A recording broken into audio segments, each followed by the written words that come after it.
Hello, hello. How's it going? I hope that you had a Merry Christmas, that you're getting ready to celebrate a very Happy New Year with your family and friends. I know for us at my house, it's going to be kind of quiet because, as you can tell from my voice, we've all been sick. So, yay! Ring in 2025, shall we? But in any case, thank you for sticking it out with me. We are here yet again for another Pan That Palette finale. We have a lot to talk about with Juvia's Place Nubian 3 Coral, as well as the journey I've taken with some other palettes, and we got to talk about what's going on for 2025. So buckle up. We got a lot going on. So first off, did I finish this palette? Last time I updated you, I'm gonna go on and do a what is it called? Film reel at the end where you can watch the progression of how I fared since I was working on so many palettes. So let me show you where this palette ended up at the end of the year.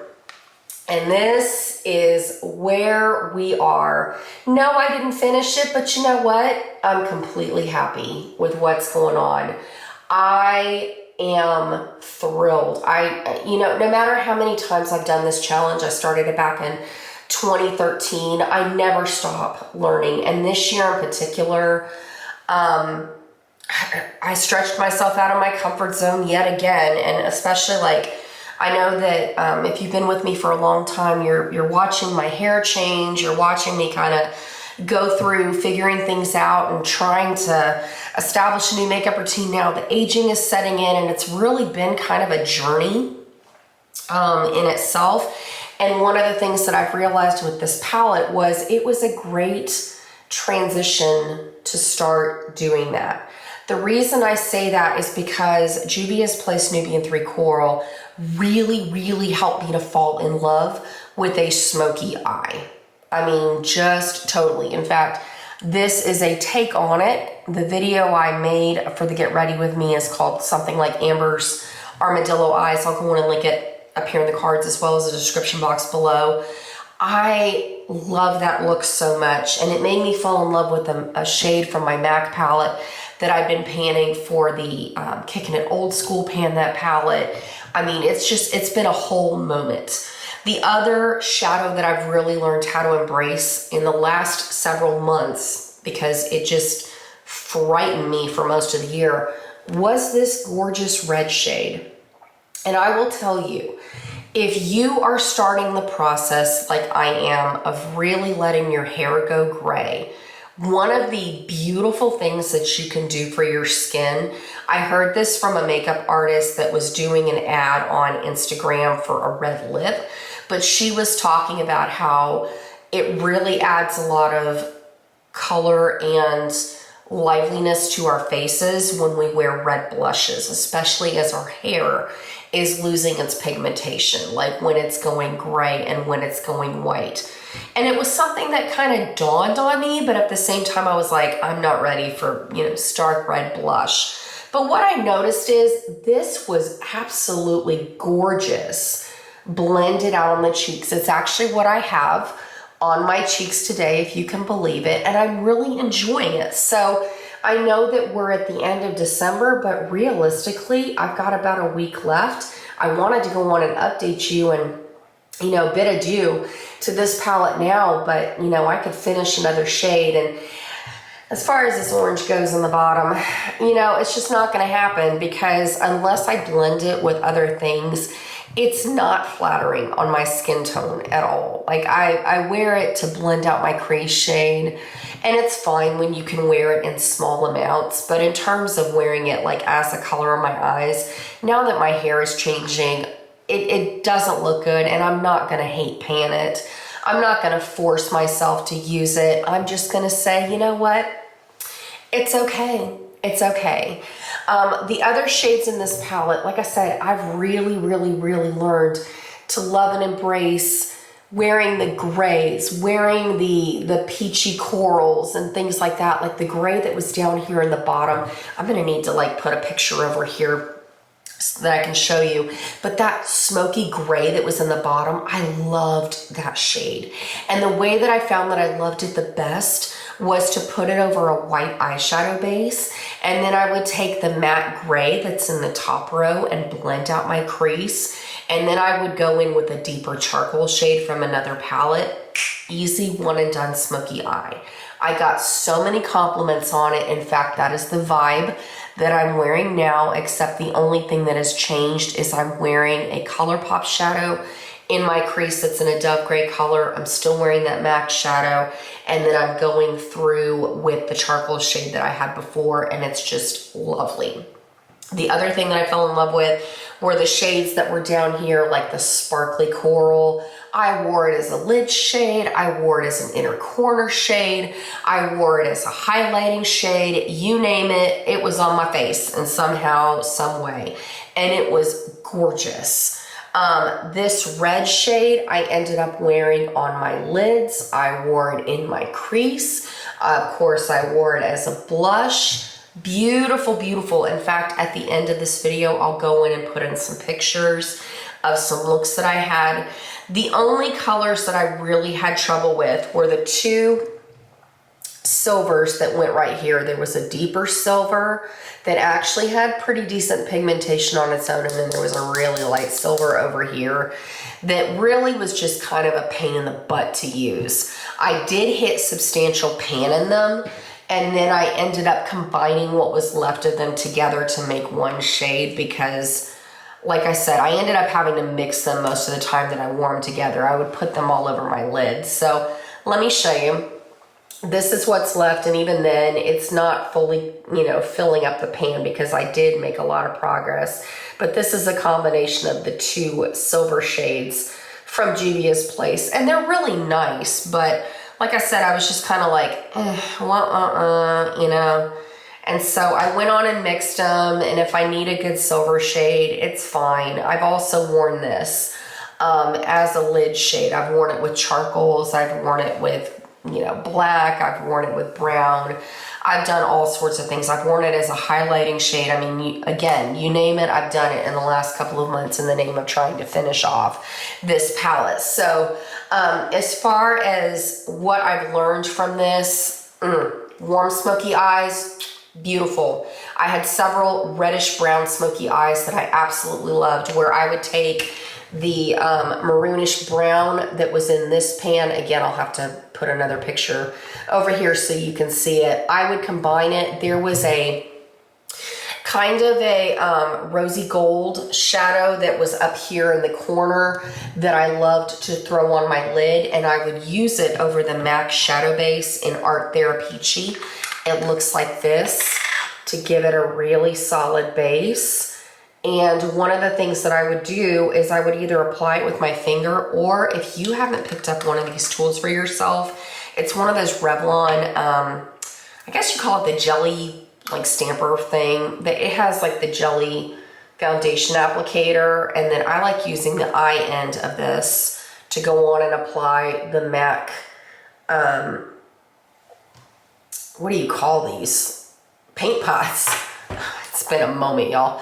But I basically go through and I dip this into the paint pot, and I use this because my lids are very hooded, to just apply that color in a concentrated way, and then I would top it with the eyeshadow, and it was beautiful. I didn't have any creasing. My eyeshadow absolutely lasted all day. My makeup stayed very vibrant. It was awesome, awesome, awesome. So like I said, the rose gold shade I would go through with Art Therapy. If you have the Juvia's Place palette with the Nubian 3 Coral and you're kind of on the hunt to figure out how to wear the red shade, one of the ways that I really, really loved wearing it is I would top it on the MAC paint pot in Babe and Charms. This is what this shade looks like. It's kind of a rosy gold. I guess it has a little bit of, orange, a little bit of red to it. Can you see that on camera? Again, it was another way to give it some oomph, really give it some vibrancy. And again, it lightened up the red shadow just enough where I felt it was a little bit more wearable on an everyday basis, because I didn't want to look, dare I say, like I was wearing like evil makeup. That is going to sound so silly, but I didn't want to look like I was wearing like just like gory, like Halloween makeup. Because I mean, I was wearing the red eyeshadow around Halloween, so I was like, oh, how appropriate. But let me let me show you. So I was wearing the red, and I mean, when I'm wearing like red eyeshadow to work and everything, I wanted it to be wearable and friendly and approachable. I didn't want to look like I was constantly putting on my Halloween stuff. So there you go. There's the red shadow amped up on top of that Babe & Charms, but I loved that as well. And I would go through with a smoky brown in the crease, and then I would go through with the reddish brown in my outer corner. I would go on and do a red blush with that red shadow, and then I would pair it with like a burgundy lipstick, or I would do like a My Lips But Better situation, or I would go on and do like a deep red lip. I apologize. I need to take a sip of my coffee.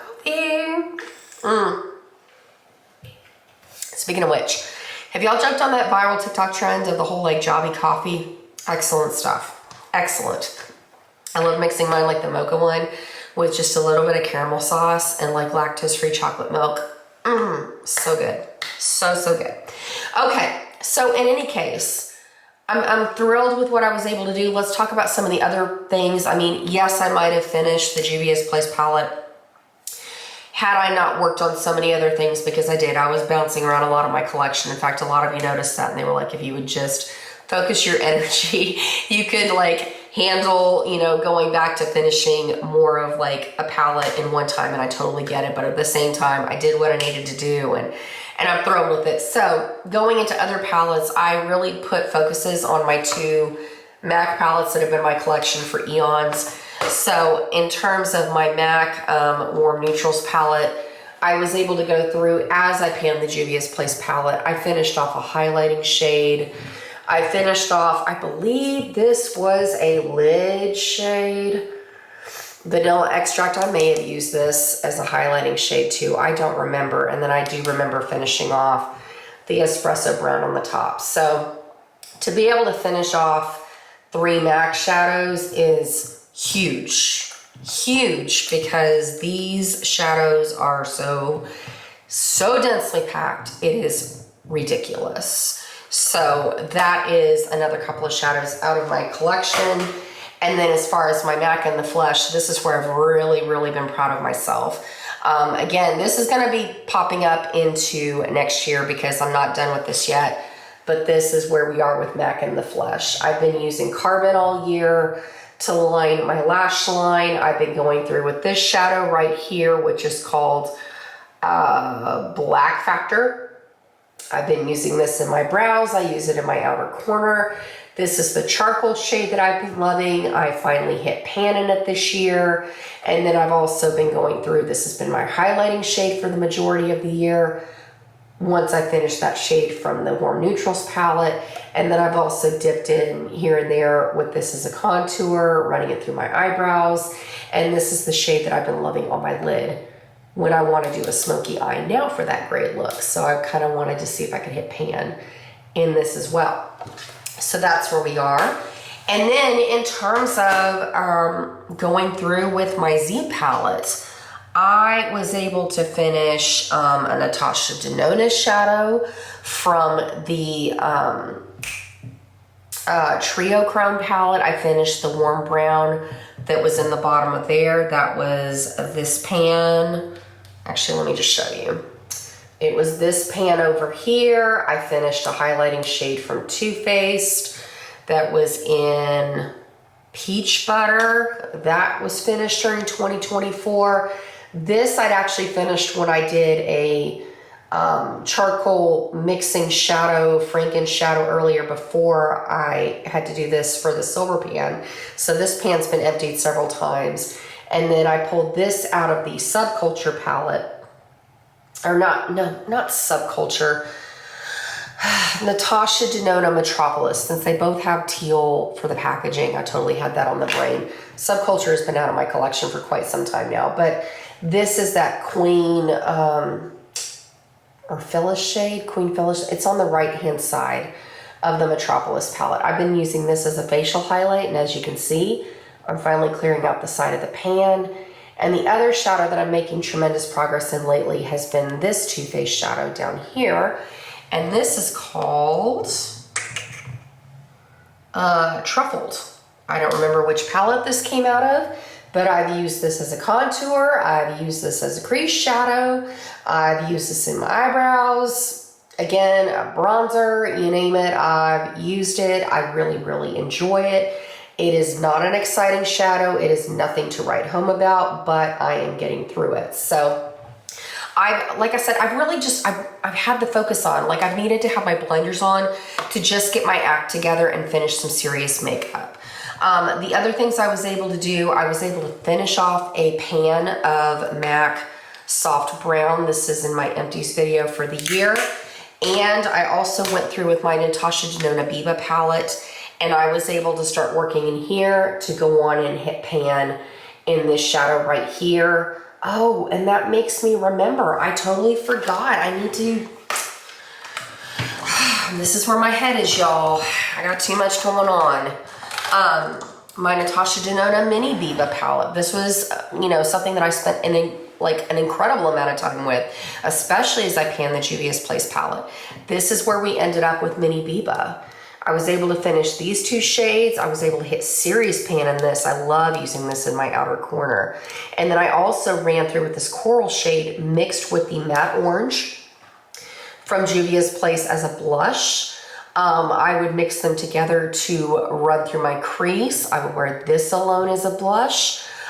This was a lovely, lovely, lovely palette. So again, pull this out because this is actually quite versatile in your collection. In fact, this would go really well with the palette that we have coming up for next year. And then lastly, the other product I wanted to talk about is because I did so many peachy looks, smoky grays, and red looks, I wanted to incorporate like a peachy highlight. And so something that I've gotten a ton of wear out of in 2024 has been my Bobbi Brown Shimmer Brick in the shade Peach Glow. Holy cow. I mean, you can't tell that I've made a whole lot of progress, but I have used this a ton. And again, I would use this as an inner corner shadow. I would use this to highlight my cheeks, my Cupid's bow, down the center of my nose. It has been great. I just decided like the last part of the year that I really wanted to move out that Metropolis shadow. So that's what I've been focusing on. So yeah, I mean, at the end of the video, I'm gonna go on and give you the slideshow of progress, pictures, all that, because I mean, it's a lot. It's a lot. And I really kind of just wanted to sit down and focus my thoughts and think about, okay, where are we? What are we gonna do for next year? So on that note, what are we gonna do for next year? All right, so drum roll. That takes us into what's gonna happen for 2025. And man, it was a long time coming, thinking of what I wanted to do, because I've really, to be very candid, I've wanted to have another community-wide project pan that palette focus like we did back in 2014 when everybody was jumping in on panning the Lorac Pro palette, because not only was that incredibly motivating for me, I needed that after painting the Naked palette. It was just the ideas that flowed, and everybody was feeling the sense of community and camaraderie and the creativity and excitement, because if you ever felt stuck on a shade, there would be so many other people filming videos. And I'm really gathering that sentiment from watching a lot of people, not just in the painting community, but people in the beauty community at large, that everybody's kind of feeling a little bit stuck right now. And not necessarily that it's the end of the year, but it's the whole minimalism push, the underconsumption core trend that's been spilling over from TikTok back onto YouTube and project painting and what's the difference and whatnot, and people wanting to declutter their collections, and beauty influencers that are walking away from beauty influencing. It's been a whole thing. And so for the last several months, I've really taken a keen interest in palettes that people hold on to, especially as they're decluttering. And so the palette that I have decided to pan, and I hope that you will join me in this challenge, is going to be to pan, drum roll, the Sydney Grace with Mel Thompson Tiny Marvels palette. Now, in case you are newer to the beauty community and you haven't heard the backstory behind this palette, Mel Thompson was a lovely, lovely makeup artist, influencer, YouTuber that brought so much goodness to the beauty community. And years ago, she created this palette with Sydney Grace to really reflect the colors that represent her. And sadly, she has passed away. That is one of the reasons why this palette has the sentimentality that it does, because I know that I'm not alone in thinking this, but it makes me smile every time I see this palette.